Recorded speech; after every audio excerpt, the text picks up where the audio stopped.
What's good? So I was here, stuck in the middle.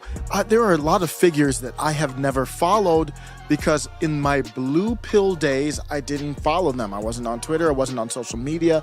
I was like an Obama type dude. I was a MSNBC. I still watch MSNBC, but I was, I was in the matrix and not out of it. Now I kind of jump in and out. I'm not like Neo yet, flying around and mastering stuff. That takes years. But Milo Yiannopoulos is somebody I never heard of, never knew. I've heard his name, obviously. Lauren Southern talks about him. A lot of people talk about him. I know he was banned on Twitter, but I don't know much about him. When he was on Timcast, so a lot of people probably weren't surprised by it, but when I saw him on Timcast and heard him, I was like, this dude is spitting some bars. This dude is spitting fire. Let's check in.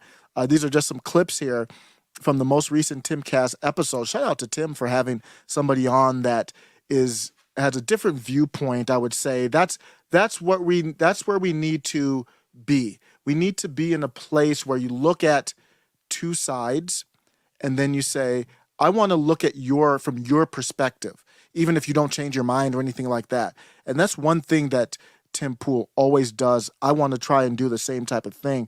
And this was a very important discussion. This first clip, Milo talked about, well, I think people are well into bitterness. People want to see their antagonists suffer. I'm going to interpret this politically. I think that's what he meant.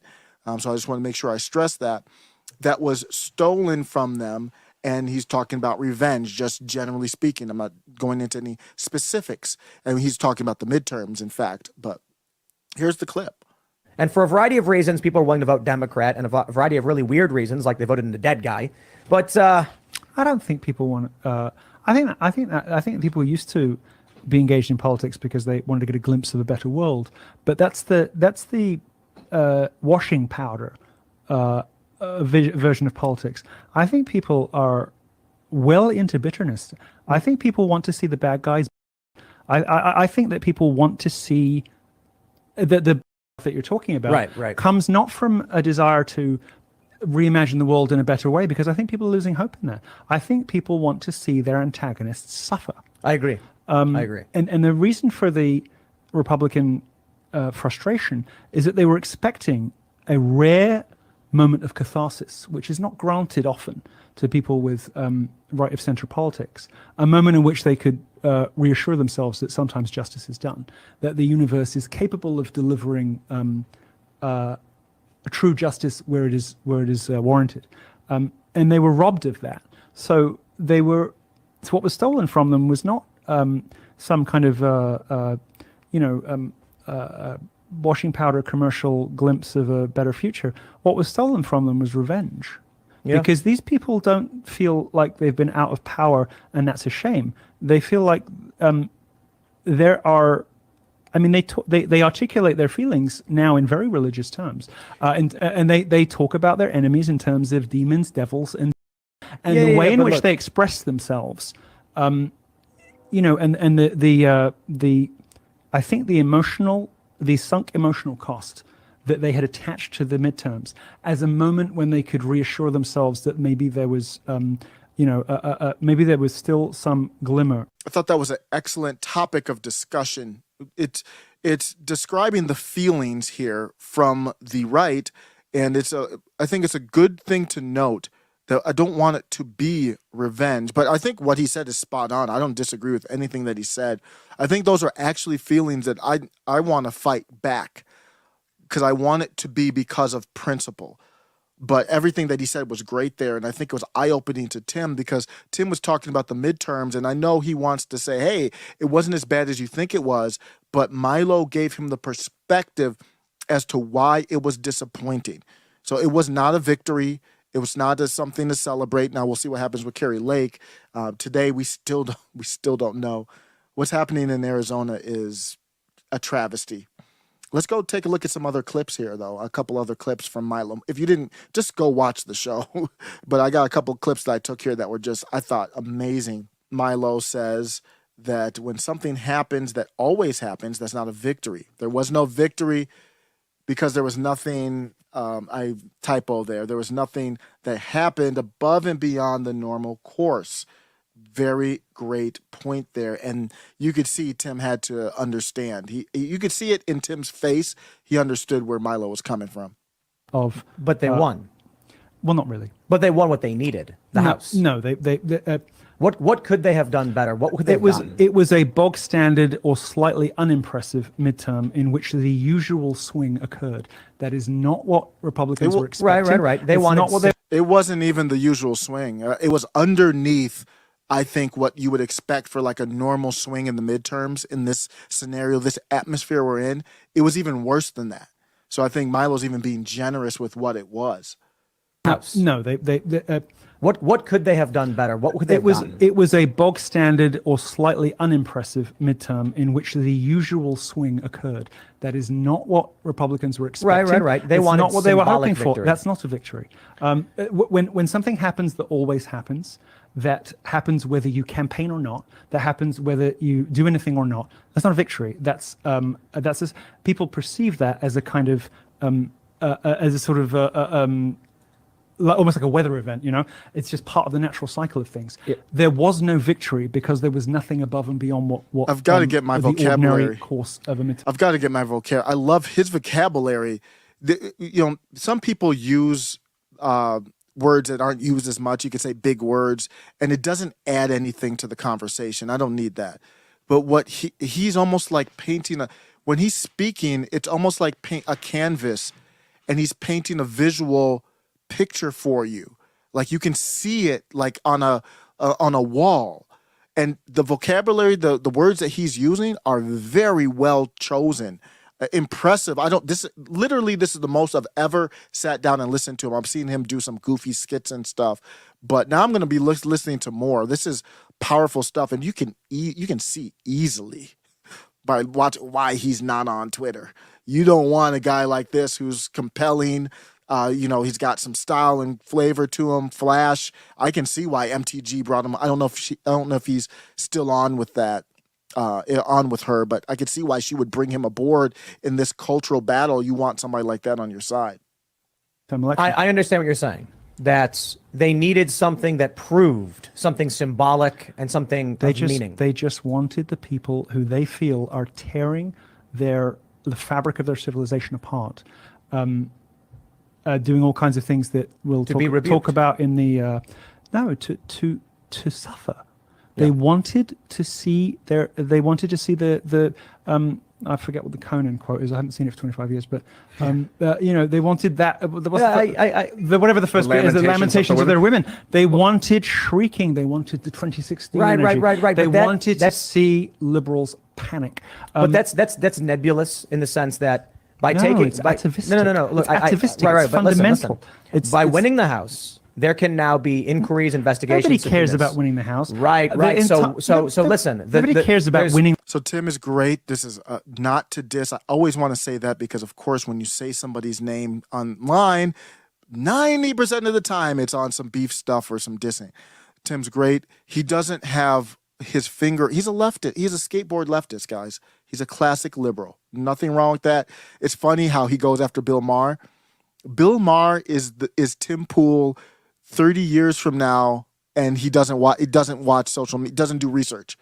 If Tim Pool, you fast forward 30 years from now, and Tim Pool just disconnected, didn't do any research, he would be ideologically exactly the same as Bill Maher.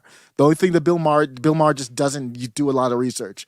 He has people obviously doing it for him, so he's kind of out of touch. You can tell. So that's why he's MAGA friendly because of that classic, just like Naomi Wolf. But when he brings on someone like Milo, it helps Tim understand whether he gets it immediately or not. It helps bring the perspective of I line way more with Milo on this than I do with Tim, and they're both great. This is why it's a powerful discussion to have him on the show. The House. So what Republican base is now for at peace them with the to fact get that elections are the theater. retribution, for them to feel the satisfaction is simply their choice. They got what they could get. Now, I suppose they wanted to see a tremendous landslide victory. They didn't get what they could which get. wouldn't have changed anything procedurally. It would have felt good. No. Well, I would just add they didn't get what they could get. They rightly intuit that they were robbed of this victory by people who should have had their backs. But what's the victory? What does victory look like? they wanted to see their enemies humiliated. So I'm now watching Milo for the first time. And one of the things that I look at when I analyze people and look at them is, are they fair-minded? And this is this is early on in the show. And is he fair-minded? And he came across as fair-minded because what he says here about Fetterbot is accurate. Doesn't he remind you of like a gentle giant, like a good guy giant in Lord of the Rings or Game of Thrones, whatever movie, fantasy world, that Fetterbot would be like a huggable, he's a likable guy. Dr. Oz was not likable. I don't know if that's right or wrong, but that's what it is.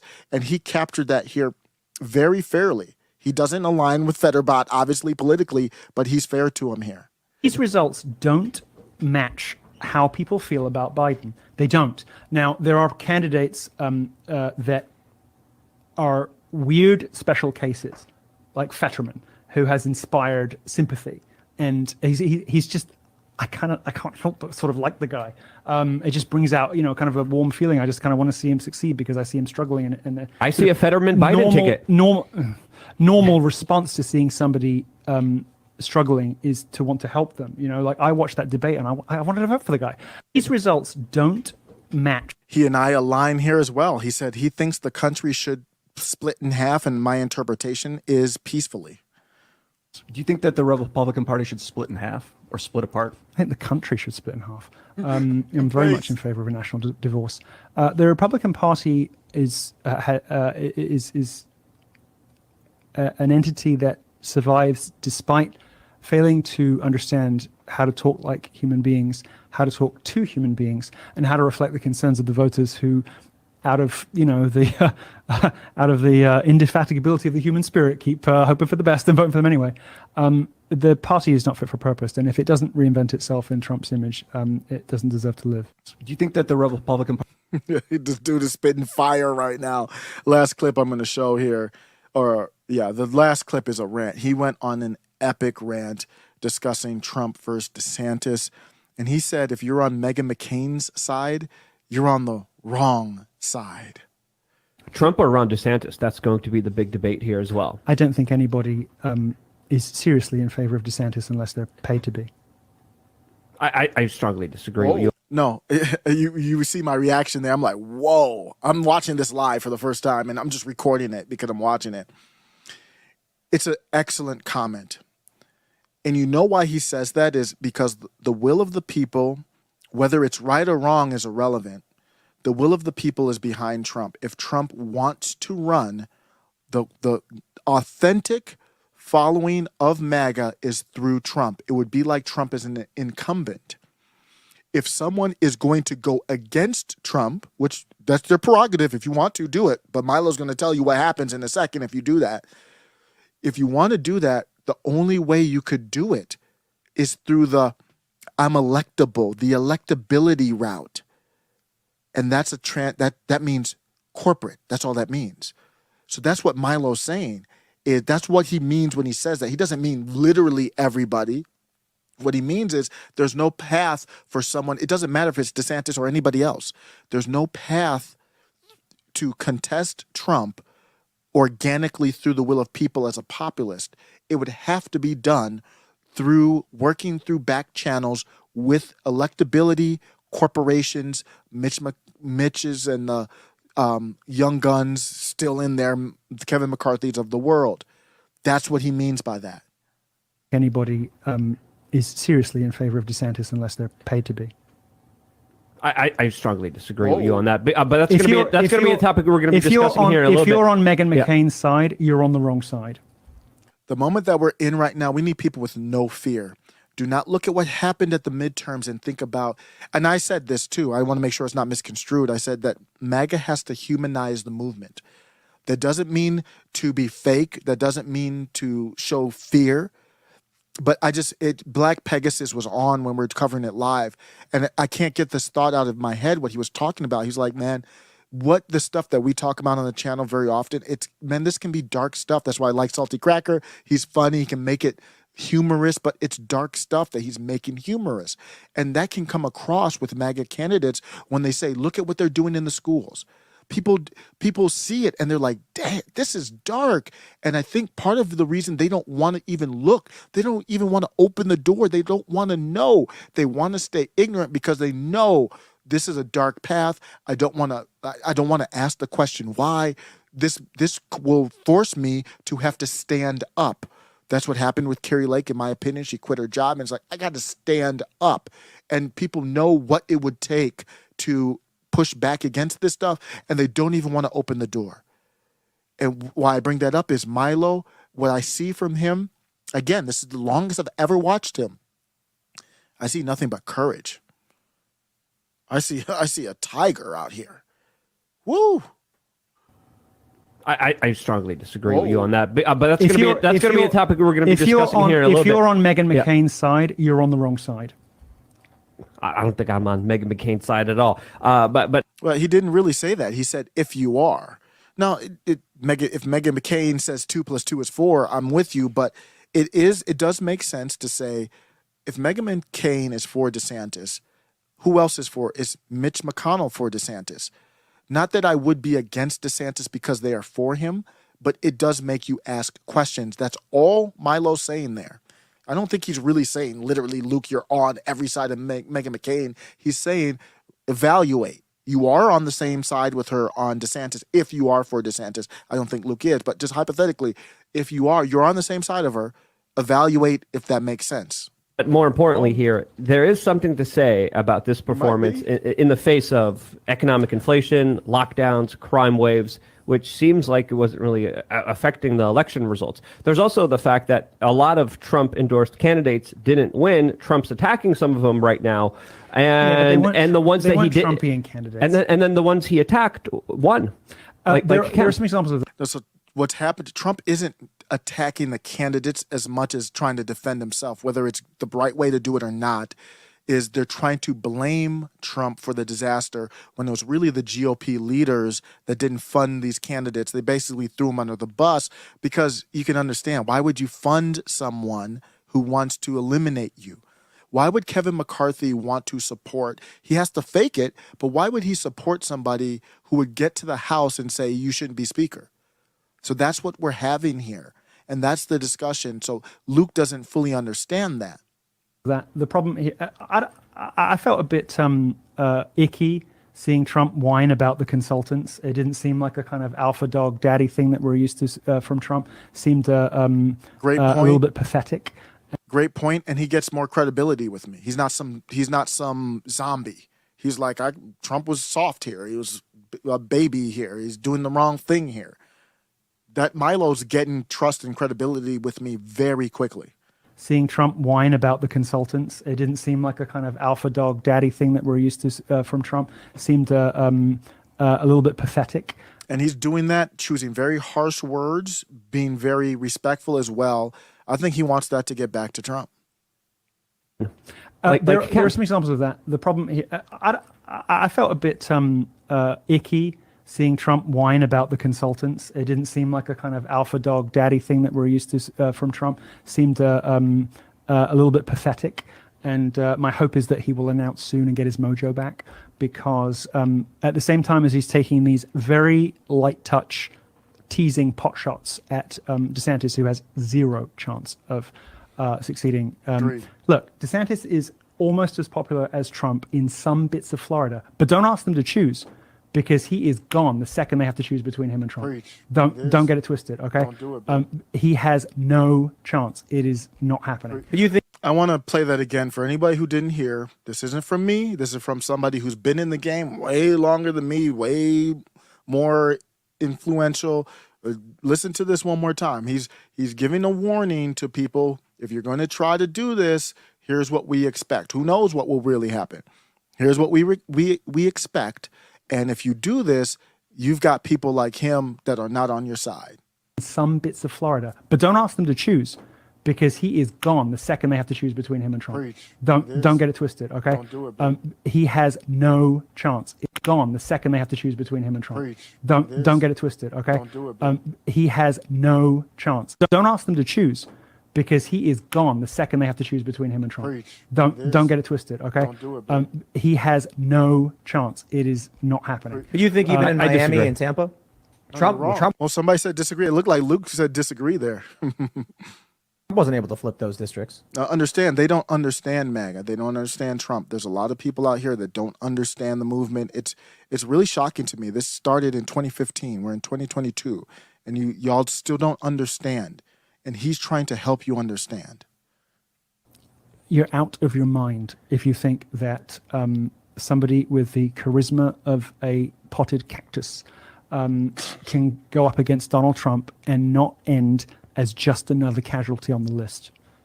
You're out of your mind. And looking at the rogues gallery of people who are being paid to support DeSantis, I think unless you can provide a compelling case, which today I have not heard, you are being charmingly naive in falling in line with the worst people. I can give a very compelling case for people in this country. The worst people in this country who want more than anything for the will of the people to be subverted. They want to suffocate Trump and all he stands for, and he is, of course, merely a proxy. He's a shorthand for a variety of things that they hate about Americans.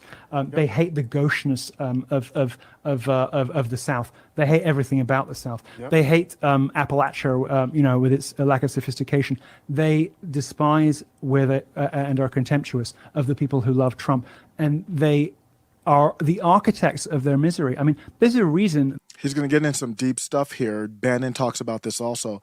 People who identify as black, I think they look at this type of talk and they think it's like white talk. That's not what he's saying here. I hope you're listening and paying attention and not filling your head with whatever insecurities are there. I'm just talking to you who might be, not everybody listening to this, but everybody probably knows somebody who's maybe Democrat, identifies as black or whatever identity, and they think that Milo's going down the route of, I'm talking about white people. That's not what he's talking about. Everything he's talking about includes people regardless of color. So listen to this, including that. Steve Bannon has talked about this. What happened to the cities? He talked about George Floyd.